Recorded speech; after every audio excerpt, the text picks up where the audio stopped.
우리는 종종 성공한 사람들이나 좀 다른 삶은 이전과 다른 삶을 살아가는 사람들의 이야기를 들어보면요, 이런 이야기를 듣게 됩니다. 내 인생이 바뀐 것은 어느 한 사람 때문이었습니다. 그 사람이 아니었으면 지금의 나는 없었을 것입니다. 이런 이야기들을 종종 하곤 합니다. 생각해 보면요, 우리의 인생은 많은 사람 때문에 바뀌는 것이 아니라 바로 한 사람 때문에 바뀌는 경우가 훨씬 많이 있는 것을 우리는 보고 경험하게 됩니다. 이 세상에서 뿐만 아니라 우리의 신앙생활 가운데서도요, 동일한 고백을 듣게 됩니다. 저는 지난 주 중에 어느 한 장로님으로부터 예수님을 만난 간증을 듣게 되었습니다. 그 장로님께서는 어려서부터 교회에 대한 관심은 전혀 없으셨고요, 교회를 다니고 싶은 마음도 없었다고 합니다. 그런데 옆집에 사는 친구 동생이 소아마비를 걸려서 두 다리가 성치 않은데 그 지팡이를 짚고 이 목발을 짚고 매일 주일마다 교회를 가는 모습을 보았다고 합니다. 그러면서 그렇게 아픈 몸을 이끌고 저렇게 교회를 열심히 가나 보고 있다가 하루는 너무나도 힘들어 보이길래 그 동생을 부축해서 교회까지 가는데 도와주었다고 합니다. 그날 그 장로님은 그곳에서 예수님을 만나고 지금까지 하나님의 자녀로 살아가고 계시다는 그 간증을 하는 것을 듣게 되었습니다. 그 장로님은 그 간증을 하시면서 그 아픈 동생을 잊을 수가 없다고 이야기하셨고, 그 기억 속에서 예수님을 만난 그때를 정확하게 기억하고 계셨습니다. 이와 같은 모습 속에서 우리는 바로 한 사람을 통해 이루어지는 하나님의 계획과 일하심을 우리는 경험하고 바라보게 됩니다. 오늘 본문 또한 한 사람을 통해 이루어지는 하나님의 구원의 역사를 우리는 보게 되죠. 오늘 본문의 내용은요, 한 사람을 데려온 또 다른 한 사람의 이야기입니다. 오늘 말씀에 보면요, 40절 말씀에 요한의 말을 듣고 예수를 따라간 두 사람 중 한 사람은 시몬 베드로의 동생 안드레였습니다 라고 말씀을 기록하고 있습니다. 이 시몬 베드로의 동생인 이 안드레는요, 요한의 말을 듣고 예수님을 만나게 됩니다. 그리고 예수님을 따라가게 된 한 사람이 되죠. 그러나 안드레는 예수님을 만난 후에 형 시몬을 찾아가 이렇게 고백합니다. 우리가 메시아를 만났다. 우리가 그리스도를 만났다라고 고백합니다. 이 안드레는요, 예수님을 만났고 자신이 만난 그 예수님을 또 다른 사람에게 고백하고 있는 그 순간입니다. 그런데 여기서 중요한 장면을 우리는 하나 발견하게 됩니다. 41절 말씀 우리 다시 한번 함께 읽겠습니다. 안드레는 가장 먼저 자기 형 시몬을 찾아가 말했습니다. 여기서 가장 중요한 표현이 무엇일까요? 가장 무엇이 중요하다고 생각하십니까? 가장 먼저입니다. 가장 먼저. 예수님을 만난 안드레가 가장 먼저 한 일은 바로 내가 만난 예수님을 고백하고 자랑하기 위해 한 사람을 찾아갔다라는 것입니다. 예수님을 만난 안드레가 가장 먼저 한 일은 그 다른 것이 아니라 다른 한 사람을 찾아갔던 것이죠. 그리고 이어지는 안드레의 행동을 보면요, 42절에 이렇게 기록하고 있습니다. 우리 함께 읽겠습니다. 그리고 그는 시몬을 예수께 데려왔습니다. 아멘. 이 안드레는요, 예수님을 만난 후에 또 다른 한 사람을 찾아가서 자신이 예수님을 만난 것을, 메시아를 만난 것을, 그리스도를 만난 것을 곧바로 그 한 사람에게 이야기하고 그 이야기한 그 사람을 예수님께로 데리고 나옵니다. 안드레는 시몬에게 그 어떠한 설명도 하지 않았습니다. 시몬을 예수님께 데려가기 위해서 그 어떠한 설득도 하지 않았습니다. 내가 만난 예수님을 고백하고 그대로 예수님 앞에 데려온 것이죠. 사랑하는 성도 여러분, 바로 이것이 오늘 이 본문을 통해 보게 되는 핵심입니다. 오늘 설교의 전부라고 할 수가 있습니다. 내가 예수님을 만났고 예수님을 알았다면 또 다른 한 사람에게 내가 만난 예수님을 전하고 고백하고 그 사람을 예수님께로 데리고 나와야 하는 것입니다. 전도는요, 많은 사람이 아니라 바로 한 사람에서부터 시작됩니다. 바로 여러분의 옆에 있는 한 사람, 그 사람이 가족일 수도 있습니다. 여러분의 배우자일 수도 있고요, 부모가 될 수도 있고요, 자녀가 될 수도 있습니다. 가장 친한 친구이자 직장 동료일 수도 있습니다. 여러분 곁에는 분명히 한 사람이 있습니다. 하나님께서는 언제나 많은 사람들을 한 번에 움직이시며 역사하기보다는 한 사람을 통하여서 역사를 시작하시는 것을 보여주셨습니다. 우리는 성경을 통해서 한 사람이 얼마나 귀하고 값진 사람인지 보게 되는데요. 특별히 예수님의 사역 가운데 한 사람에게 집중되는 모습을 우리는 여러 곳의 말씀에서 발견하게 됩니다. 먼저 예수님은요, 무리가 아닌 한 사람을 부르십니다. 제자들을 부르시는 예수님의 모습을 보면요, 많은 무리 가운데서 한꺼번에 예수님의 제자를 모으시는 것이 아니라 한 사람 한 사람 그들의 삶의 터전에 나아가셔서 그들의 삶 가운데 개인적인 초청을 이루시며 제자로 부르십니다. 그렇게 부르심을 받은 한 사람 한 사람이 모여서 예수님을 따르는 제자들이 모이게 되고요. 그 한 사람 한 사람이 각자가 복음의 증인이 되어서 예수님을 증거하고 예수님의 능력을 나타내며 살아가게 되는 것을 우리는 보게 됩니다.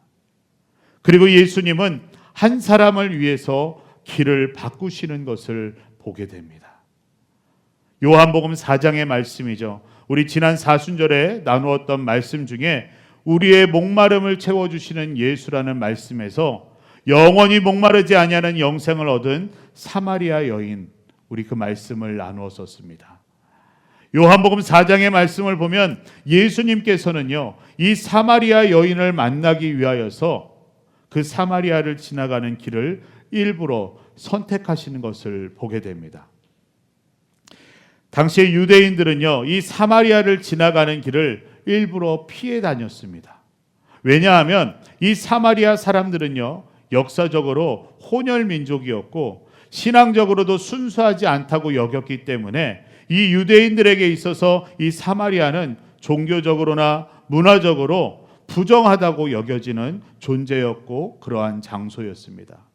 그래서 많은 유대인들이 시간이 더 걸리더라도 이 사마리아를 통과하지 아니하고 돌아가는 길을 선택하며 다녔었습니다.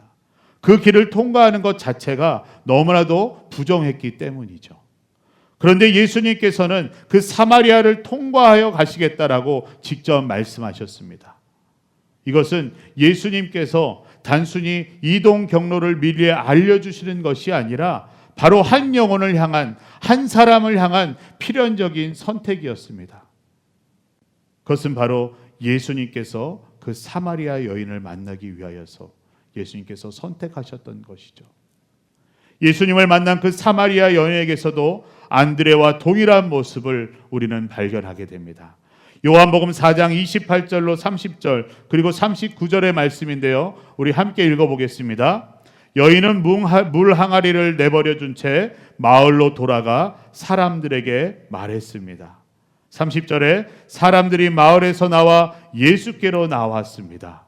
그리고 39절 말씀 보시면 그 마을에 사는 많은 사마리아 사람들은 여인이 증거했기 때문에 예수를 믿었습니다 라고 말씀하고 있습니다.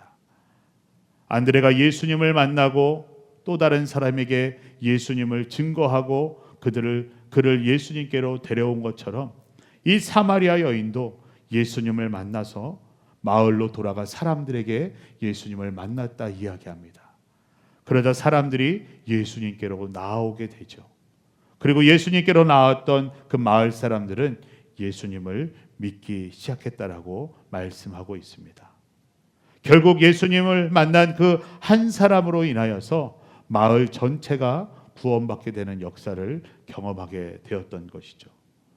또한 예수님은 한 사람을 지나치지 않으십니다. 우리가 누가복음 8장을 보면 혈류병으로 인하여서 고통 가운데 있는 한 여인을 보게 되죠. 이 여인이 예수님의 소문을 듣게 됩니다. 예수님께로 가면 병고침을 받을 수 있다는 소문을 듣게 되고 예수님이 가시는 길 가운데 나왔습니다.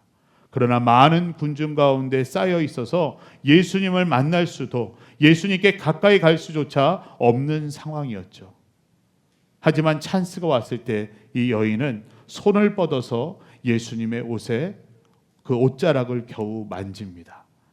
그러자 그녀의 가지고 있던 그 혈류증이 즉시로 피가 멈추며 나음을 얻게 됩니다. 이 여인은 12년 동안 이 혈류증으로 고통 가운데 있었습니다. 그 어느 의사를 찾아가도 고칠 수 없다라는 이야기만 들으며 고통 가운데 지금까지 세월을 지나왔습니다.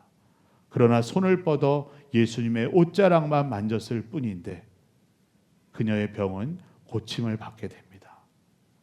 그러자 그 즉시로 예수님께서 멈춰 주셔서 누가 내 옷자락을 만졌다라고 말씀하시며 누가 만졌는지 찾아내시죠. 그러자 그 여인이 예수님 앞에 엎드려서 자기의 상황을 이야기합니다. 그러자 그 예수님께서는 그 즉시로 그 여인에게 너의 믿음으로 구원을 받았음을 선포하여 주십니다.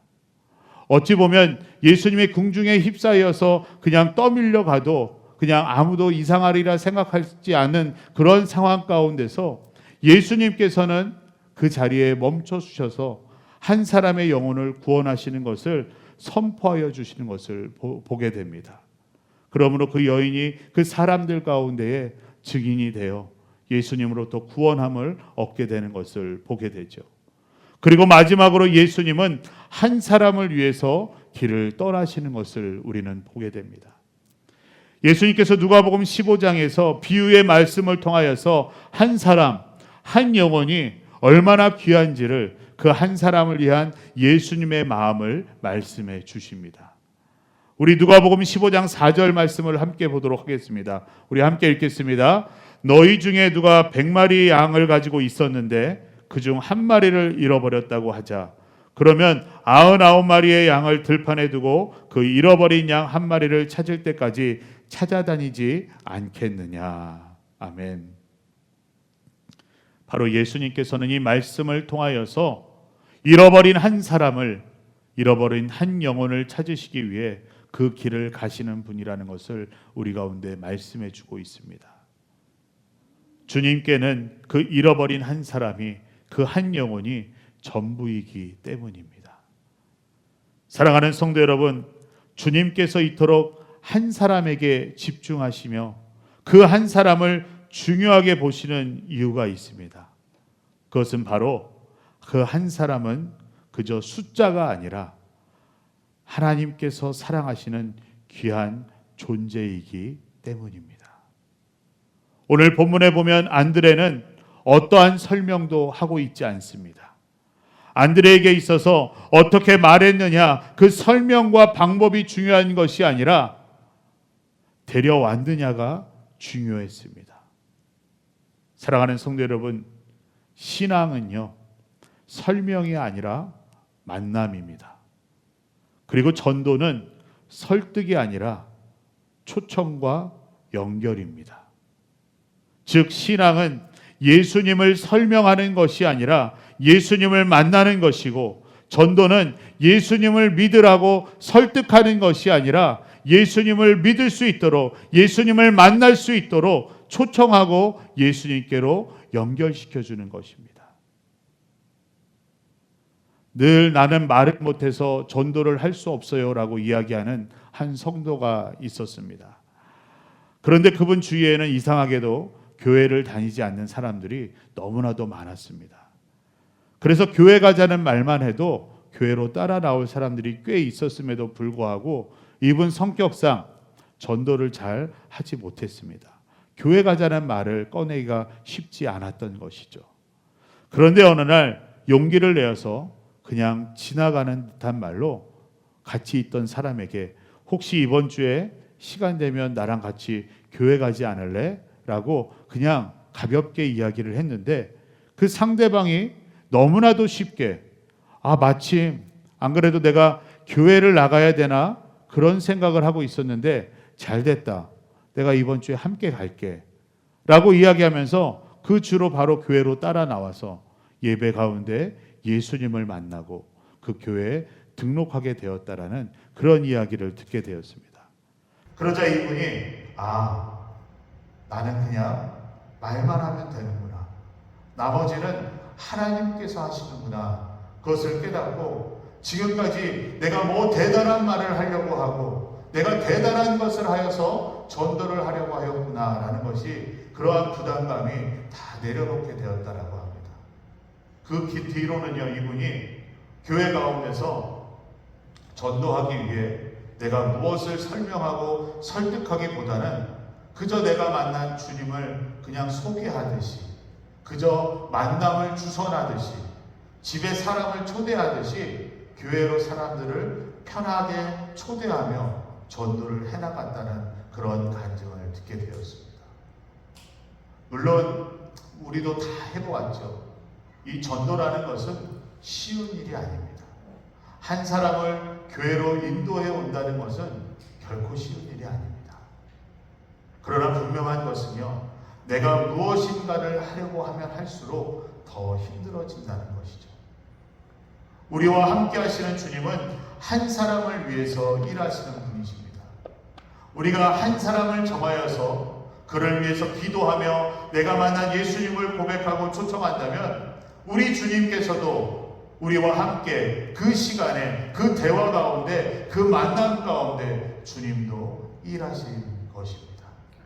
사랑하는 성도 여러분, 이 시간 잠시 내 주위에 있는 사람들을 한번 생각해 보시기 바랍니다. 내가 주님께로 초청할 한 사람은 누구인지 필요하시다면 눈을 감고 잠시 주변을 생각해 보시기 바랍니다. 내 주위에 한 사람이 어떤 사람이든 상관이 없습니다. 이 시간 하나님께서 생각나게 하시는 그 한 사람을 떠올려 보시기 바랍니다. 그 사람은요, 하나님을 모르는 사람일 수도 있고요, 교회를 다니다가 교회를 떠난 사람일 수도 있습니다. 또 어떤 사람은 지금 삶 가운데 지치고 무너져서 아무도 만나고 싶지 않은 그런 상태의 사람일 수도 있습니다. 우리가 그 한 사람을 기억하며 기도할 때 하나님께서는 분명히 그 사람 가운데 역사하실 것입니다. 한 사람이 생각나는 분이 계시다면 그분의 이름을 여러분의 편한 곳에 적어보시기 바랍니다. 핸드폰이든 종이든 한번 적어보시기 바랍니다. 그 이름은 그저 지금 단순하게 갑자기 떠오르는 이름이 아니라 여러분이 기도해야 하는 이름이고 여러분이 사랑으로 품어야 하는 이름이고 그리고 여러분이 예수님께로 초청해야 하는 바로 그 이름일 것입니다. 사랑하는 성도 여러분, 이제 우리는 4월 마지막 주일과 5월 첫째 주일에 한 사람을 초청하는 예배와 시간들을 가지려고 합니다. 이번 주 오늘 생각난 그 이름이 있다면, 아직 생각나는 이름이 없다면 한 주간 기도하시면서 주님께 구해보시기를 바랍니다. 그리고 한 명의 이름이 떠오른다면 오늘 나눠드린 기도 제목 카드에 그 이름을 적어보시기 바랍니다. 그리고 저에게 주시면 저도 함께 그 이름을 불러가며 기도하도록 하겠습니다. 우리 모두는 누군가에게 한 사람이었었습니다. 그리고 지금 우리는 누군가에게 예수님께로 초청해 줄 수 있는 그러한 한 사람이 되어 있습니다. 그렇다면 우리도 예수님을 고백하고 예수님께로 초청할 수 있어야 하겠죠. 우리로 인해, 나로 인해 한 사람이 바뀔 수 있고 한 가정이 바뀔 수가 있습니다. 예수의 길을 따라가는 사랑하는 성도 여러분, 전도는 많은 사람들의 일이 아니라 순종하는 한 사람의 일입니다. 그리고 하나님은 오늘도 그 한 사람을 통해 역사를 시작하십니다. 그 한 사람을 위해서 우리 함께 기도하며 그 한 사람을 주님께로 초청할 수 있는 우리 모두가 될 수 있기를 간절히 소망합니다.